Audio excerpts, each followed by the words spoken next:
fim de ano.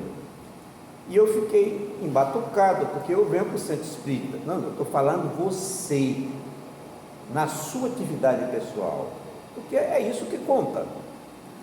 A nossa atividade aqui, ela é nossa. Nós aproveitamos um manancial que vem da espiritualidade. Mas o tempo que a gente vai aproveitar, tem gente que vem para cá e fica aqui o tempo todo. Nos primeiros dias, nas primeiras semanas, foi toda a atenção. Nos outros, criou um hábito de vir para poder estar debaixo de uma sombra, debaixo de um poder que possa te ajudar. Você possa dizer, não, mas as entidades me ajudam lá no centro, eu estou protegido, dentro de uma certa falta de informação. Mas quantas pessoas estão nas religiões sem as informações propriamente? Acomoda, que gostoso, é bom, tudo bem, mas o que é que você aproveitou daquela hora todinha? Quantos minutos foi utilizado do seu tempo em prol do teu espiritual? Porque o que vai valer é o nosso espiritual, porque nós, em essência, somos a junção de todas as necessidades. O egoísmo, quando ele é decodificado dentro de uma visão, onde a gente busca o melhor para nós no sentido do espiritual, seria o egoísmo maravilhoso, né? Porque ele traria apenas a menção voltada para o nosso melhoramento espiritual, que desdobrando significa o quê? Servir, trabalhar para o próximo, ajudar ao próximo, fazer pelo bem de todas as pessoas que nos procurassem e o bem de nós mesmos, porque se a gente não estiver bem, a gente não vai poder ajudar ninguém. A gente vem aqui às vezes 1 ano, 2 anos, 3 anos, 4 anos, mas não vem assim quebradão. Depois vai dizer assim, o que eu aproveitei, porque eu estava lá quebrado. E por que você não se beneficiou das benesses que tinha lá? Por que não abriu o seu coração? Por que não dispersou o egoísmo? Porque muito egoísmo a gente pode dispersar. Tem uns que estão assim atravancados, mais difíceis, mas grande parte deles a gente pode. É como uma pessoa que fuma, por exemplo. A pessoa fuma, quer parar de fumar. O primeiro passo para se parar de fumar é verificar quais os momentos que você sente vontade de fumar e que não teriam utilidade, só pelo hábito. Então, se a pessoa for filtrar isso, ele já vai verificar que de 10 cigarros que ele fuma no dia, pelo menos uns 6 ou 7 são por hábito, sem o prazer, sem sabor algum. Ele vai ter sabor na hora que ele tomar um café, que ele tomar aquele café da manhã. Eu estou falando isso porque eu já fumei, então eu falo por experiência. Eu parei de fumar faz muito tempo, mas eu sei. O fumo é horrível. Mas aí você seleciona. Você bota o danado só para café dele. Vai filtrar, vai filtrar, vai filtrar. Daí a pouco ficam só 3 cigarros que você tem por dia. E no estalar de dedos, se você alimentar essa vontade com várias técnicas, eu não vou falar aqui agora porque seria assunto para uma outra oportunidade, mas usando as técnicas simples, em pouco tempo eu mesmo parei de fumar. Eu não sei que ano foi, que década foi, qual foi o momento, qual foi o meu último cigarro, porque eu usei esse processo, é intuitivo, e hoje eu vejo falar na internet esse processo. Eu fazia isso há, sei lá, mais de 30 anos, 40 anos atrás. Então, o que é que nós podemos fazer para que o nosso espírito aproveite mais? Porque, olha, a gente lê com a cabeça perturbada. Eu tenho que ir aqui, eu tenho que ir ali. Mesmo a pessoa aposentada, ninguém tem sossego. Você precisa virar, porque o filho precisa de uma coisa, um parente de outra. Você tem que ter uma despesa, a despesa aumenta. Então você fica assim, com as perturbações do mundo material muito ativadas. Por conta disso, você vai ler um texto, se você for ler mesmo, logo dá sono. Dá sono. Aí a gente tem que praticar a leitura constantemente para poder não dormir tão rapidamente. A gente às vezes escuta melhor do que ler. E em verdade, ouvir é muito mais lento aprender do que ler. Quando você lê, o cérebro faz um caminho direto. Quando você ouve, ele faz um caminho por etapas, até chegar no ponto. Isso já é estudado hoje. Então, ler continua sendo ainda o melhor hábito para se ter cultura, para se aprender as coisas. Como falavam os nossos antigos mestres do passado, né? Leia, meu filho. O senhor Wallace tinha um professor no curso de admissão que se chamava doutor Wallace. O senhor leu quantas páginas hoje? Curso de admissão, foi muito tempo. Curso de admissão. Pense num Era um curso. vestibular, né? Era bom. Pense num curso, hein? Só passava quem estudasse. Vai ter que fazer a prova de ginásio. Então, o que é que a gente pode levar aqui desse material hoje? A gente deve concentrar a nossa preparação para o sono. E essa preparação deve ser durante todo o dia. É interessante isso. É como o trabalho mediúnico. O trabalho mediúnico se concentra com naturalidade na hora que chega, mas o certo é durante todo o dia. Na noite anterior a gente já se preparar para o trabalho mediúnico que vai acontecer 24 horas depois, para que você possa se entrosar com os mentores e participar de forma efetiva na terapia com os pacientes, os espíritos, né? No trabalho mediúnico. Então essa preparação precisa ser durante o dia, já durante o dia, mas no mínimo antes de dormir, uma boa preparação. Antes de deitar na cama, não deite não, porque se você vai deitar, vai dizer Pai Nosso, o que está no céu vai ser só no outro dia de manhã. Tem que dizer assim. Qual o tempo? É o tempo, né? Mas a gente pode se preparar. E outra coisa, quando a gente despertar, aí é a oração, um pouco de relaxamento para ter mais rapidez do desdobramento. Porque o espírito ele não sai assim. Tem gente que sai até com uma meditaçãozinha, o espírito já faz um voo. Mas a maioria de nós não é assim. A maioria de nós precisa de um tempo. Então faz um exercíciozinho de respiração, né? Eu gosto de fazer assim: 1, 2, 3, 4, 5, segura, 1, 2, 3, 4, 5, solta, 1, 2, 3, 4, 5, enche, sabe? Faça umas 4 ou 5 vezes isso, aí já fica leve. Porque a toxina, muita toxina, está no acúmulo de toxinas, no oxigênio, na oxigênio sobrecarregado, melhora. E depois a gente faz um relaxamentozinho dos pés para cima, né? Relaxa os pés, o tornozelo, da panturrilha, a coxa, vem essa região do abdômen toda, com a virilha, com essa região sexual, toda essa região do intestino, sobe para o peito, para o tórax, e vai até a cabeça. Isso não dura mais do que tudo isso aí, uns 2, 3 minutos. Não precisa mais do que isso.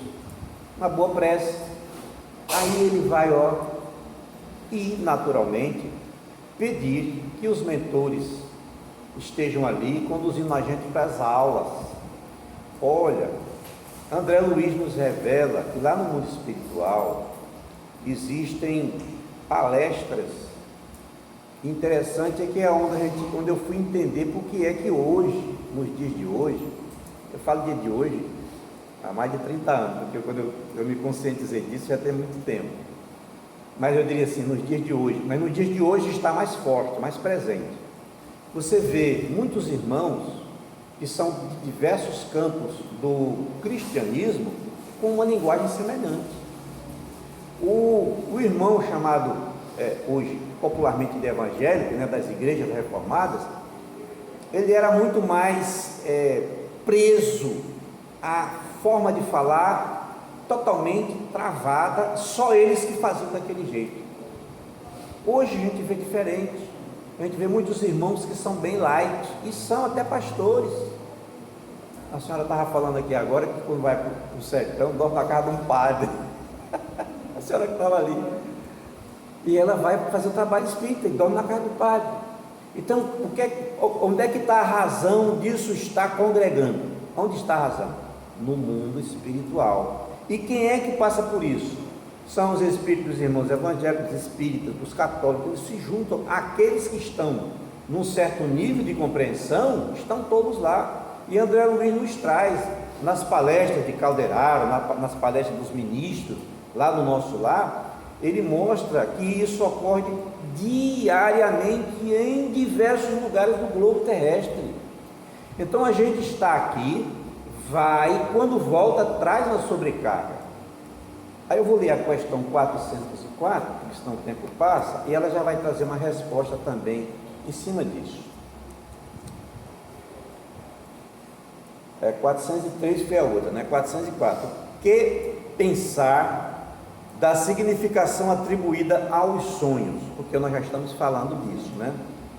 Os sonhos não são verdadeiros como o entendem certos adivinhos, porque é absurdo se crer que sonhar com tal coisa anuncia tal coisa. Aí a gente entra no popular, né? Sonhou com dente é o quê? Morte. Se for o dente da frente, a morte é rapidinha. E tem até o livrinho dos sonhos. Eu quase tinha um livrinho dos sonhos. Dos sonhos. Foi simplificado. Hoje daqui para ir por terra, viu isso tudo. Olha, sonhar com sapato, sonhar com cobra, sonhar, as pessoas vão adquirindo isso naturalmente, porque é o seguinte, lá atrás, lá nos idos, no tempo antigo, por exemplo, José vendido, lembra do José, o filho de Jacó, o que foi vendido no Egito? Ele era desprezado pelos irmãos, porque ele era o irmão mais novo, e ele era o único filho de Sara. Sara foi a mulher de Jacó, a mulher de Jacó única, mas naquela época havia um costume, uma tradição, de que como essas pessoas tinham servas, as servas era como se fosse parte dela. Aí a Sara não tinha filho, ela não pôde ter filho, e ela cedeu a Jacó a serva dela, para que ele pudesse fazer filho através dela, e teve 2 filhos. Aí uma outra lá, que também era ligada, cedeu a Jacó, e ele teve mais 2 filhos, e assim ele foi, ele teve 12, mas desse jeito. E no final Sara teve um, que foi, ela fez uma oração, ela prometia ter feito muitas orações, e Deus se compadeceu e disse: Sara vai conceber, e concebeu José, que era um dos mais novos. Depois ela concebeu um outro, que ela morreu por causa dele, o Benjamim. Benjamim. O Benjamim foi um danado, ele foi beijar e a mãe dele foi embora, mas estava tudo certo, né? Estava tudo escrito, como se diz. Mas José, ele era assim, de uma condição muito especial, muito espiritualizado, e os irmãos tinham raiva dele, por várias razões. E Jacó adorava José, só que nessa condição deles viajarem, eles acabaram vendendo José, e José foi parar no Egito, e a gente conhece a história, lá no Egito, ele com um poder premonitório, uma capacidade grande de interpretar os sonhos. Houve um caso lá com o pessoal que trabalhava com o rei, e houve uma traição, e a pessoa foi presa na mesma cela do José, e o José teve uma visão de que ele seria solto, que o outro lá iria ser cortado o pescoço. E isso aconteceu, mas a pessoa ficou satisfeita porque que ele fez aquela premonição. De fato aconteceu, porque provavelmente teria que acontecer. E lá na frente, quando o rei teve um sonho, falando de vacas magras, vacas gordas, aquela questão da dificuldade do Egito, ele se lembrou: Senhor, porque ninguém queria revelar o sonho, né? Nenhum dos adivinhos se atreveu, né? Ele disse: olha, tem um prisioneiro que é assim, parará, e trouxeram José, e José fez todo aquele trabalho. Então veja bem, tem muita coisa ligada com a cultura popular que vem daquela época. A pessoa inventa, porque fulano falou isso, então, e se isso acontecer, será que não tem a ver? Então acabou se criando uma cultura, tem até o livro dos sonhos, mas o livro dos Espíritos diz aqui que não tem nada a ver, viu? É igual aquele joguinho, que uma pessoa diz uma coisa a você e você vai passando. Sempre nunca sai a conversa certa. Sim, exatamente. Então,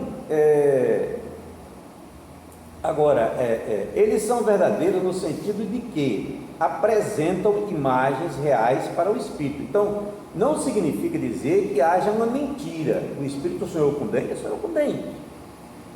Ele viu dente, ele viu algo parecido com aquilo, relacionado com aquilo, mas que não tem necessariamente a ver com a morte de alguém. Porque, aí vou ler aqui, ele conclui: mas que frequentemente não tem relação com o que passa na vida corporal. O que é que ocorre? Frequentemente também, como já dissemos, é uma lembrança do que pode ser, enfim, algumas vezes, um pressentimento do futuro, se Deus assim o permite. Porque existe o sonho assim, que são sonhos sem pé nem cabeça, muitas das vezes. Tem sonho que você não consegue nem abrir a boca para contar. Porque é tanta mistura de sonho, de fantasia, de coisas que não tem nada a ver, né? Apesar de que também na Bíblia, na Gênesis, tem aquela passagem, acho que foi até com Jacó também, das ovelhas, que ele tomava prejuízo com as ovelhas, que ganhava muito pouco, e ele foi através de um sonho inspirado a fazer um acordo com o tio dele, para que as ovelhas que nascessem pintadas com manchas, ficassem para ele. E o tio dele aceitou na hora, porque aquilo ali era uma anomalia. Aquilo era uma anomalia. É um fato genético que ocorria, mas era raro. Normalmente a ovelha vem como uma ovelha comum. Aí o que ele fez? Ele pegou os bambus e colocou umas fitas assim de cores diferentes, aonde os bichinhos iam beber água. Olha só a ideia. Claro que aquela ideia não foi dele, aquilo foi do sonho. E ele então colocou aquelas tiras de casca de árvore diferente, de cor diferente, e os eles viam aquilo ali. Aquilo refletia no nível da consciência do animal, daquilo que rege a consciência do animal, e o DNA então passou a sofrer alteração. E aí era uma quantidade grande de ovelhas pintadas que apareciam, e com isso ele ficou rico. Com isso ele ficou... Ele sabia trabalhar no sonho, não?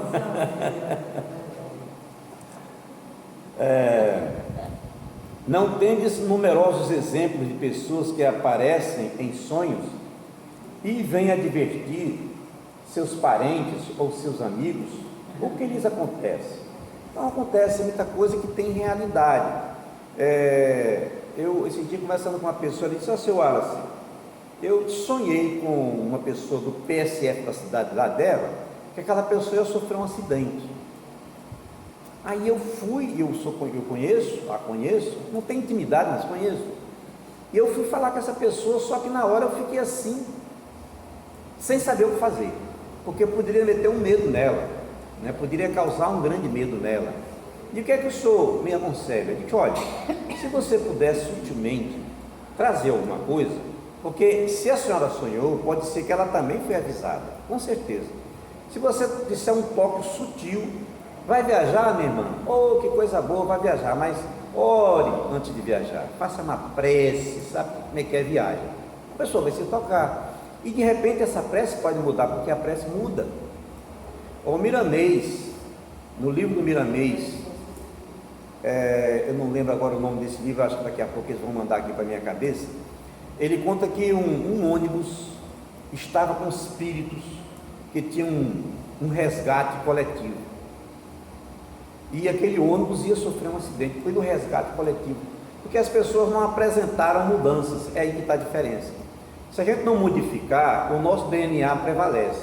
Isso ocorre inclusive com o corpo físico. Se a gente tem um gene com tendência a um CA e a gente não muda o comportamento da vida, a tendência é aquele gene ser ativado. Mas se você mudar o comportamento na vida, a herança genética ela tem uma possibilidade grande de não existir mais. A mesma coisa ocorre no espírito. Espíritos que ficaram a vida toda matando o tempo, não é? Ou aproveitando o tempo para fazer uma série de ociosidades, estavam lá. E como eles tinham em comum uma dívida do passado, ia haver um resgate coletivo. E entrou uma senhora, Lancelin, quase chegou o nome do livro.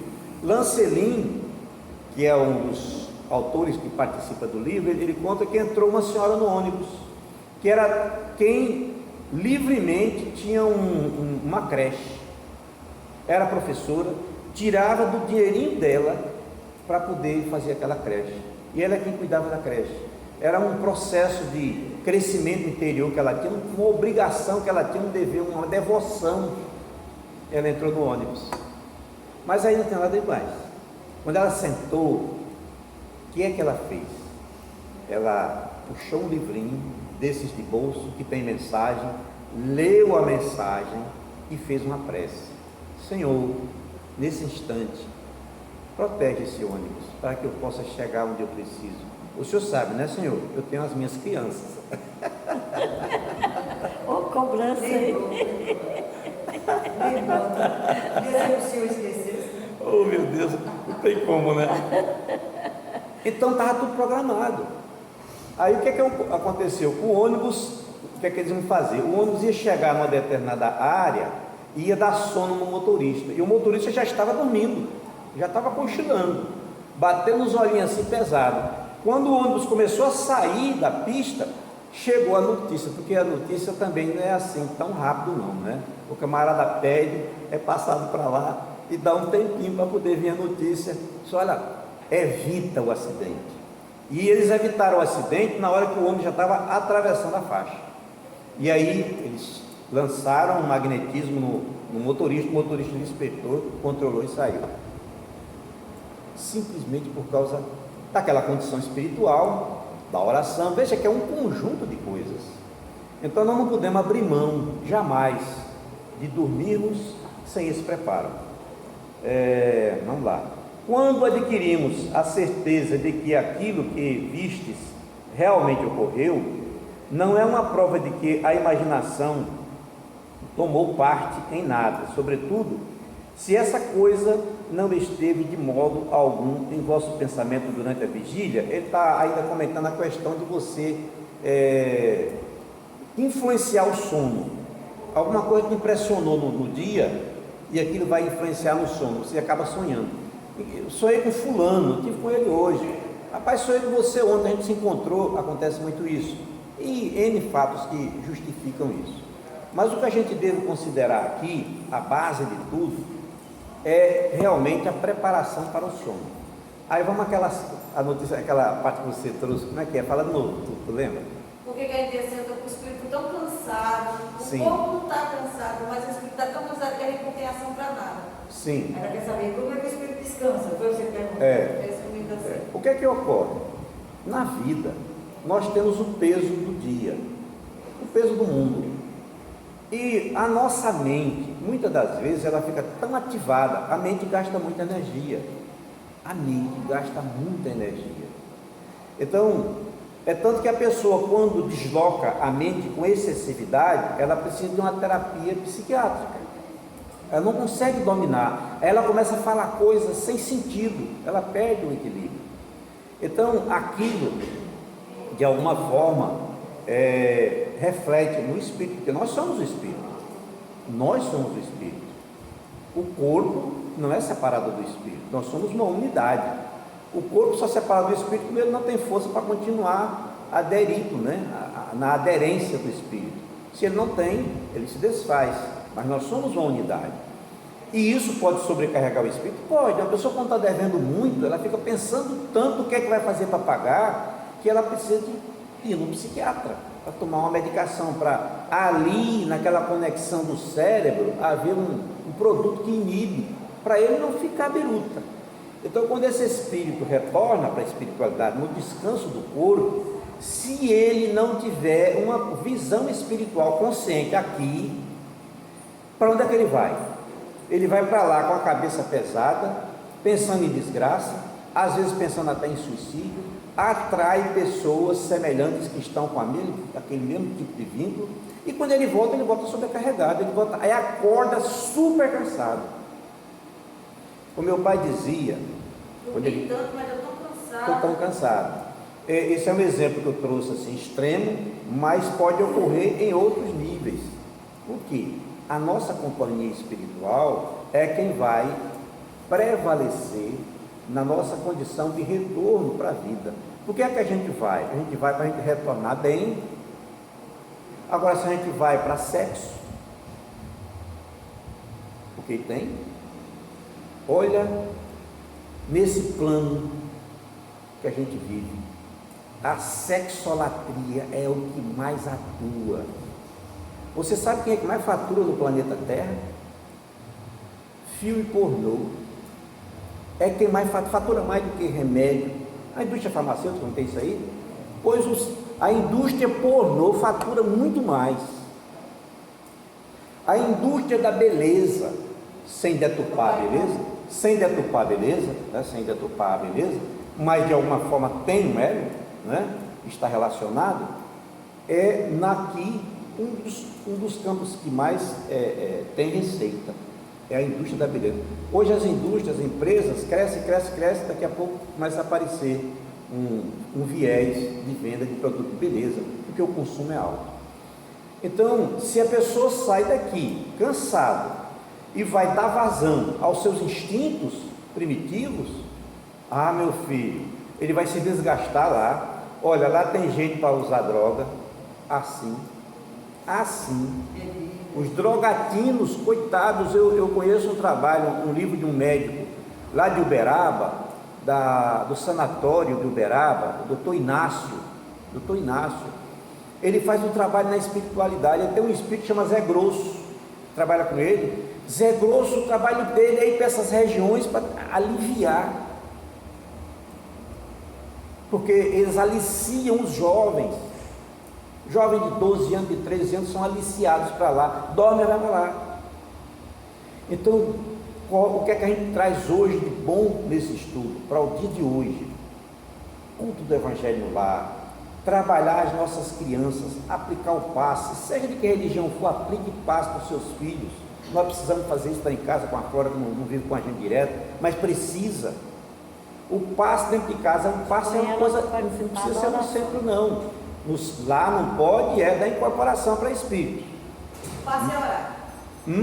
Passe a orar. É orar e a imposição das mãos para retirar as energias negativas dos jovens e preparar o jovem para esse aspecto do lado de lá, sutilmente, porque o jovem ele tem uma cultura que a gente não sabe.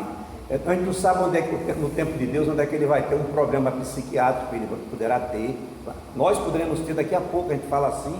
Eu tenho visto muitos grandes oradores de repente estar com depressão. Ele é um cara bobo porque ele tem depressão, meu amigo. São fatos que ocorrem na vida da gente por uma razão, e a depressão não é doença não, depressão é cura. Câncer é cura. Para quem? Para quem entende, para quem já se conscientiza. Fez todo o cuidado na vida, tomou todo o zelo da vida, amou, praticou o bem, praticou a lei do amor, e assim mesmo viu o câncer, é a grande cura. Tem um trem lá que precisa sair, e o câncer vai ajudar a fazer aquilo. Então, eu acho que conseguimos, né, chegar no entendimento. Amém? Está na hora, está passando 2 minutos.